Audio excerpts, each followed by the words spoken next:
So Colin and I got to go on a field trip to the Poultry Tech Center at the University of Alberta South Campus to chat with Matt about a really interesting project looking at feeding Faba beans to both broilers and layers.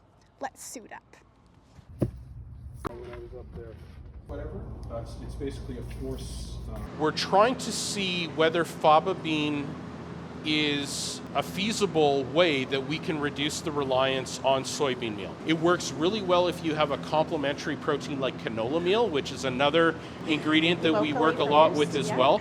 And they complement each other very nicely. I've looked at the specs for this strain of bird. That's right on target. Which means Faba works. Faba works. Faba works! 32% Fabel. She loves Faba. That's the fabulous.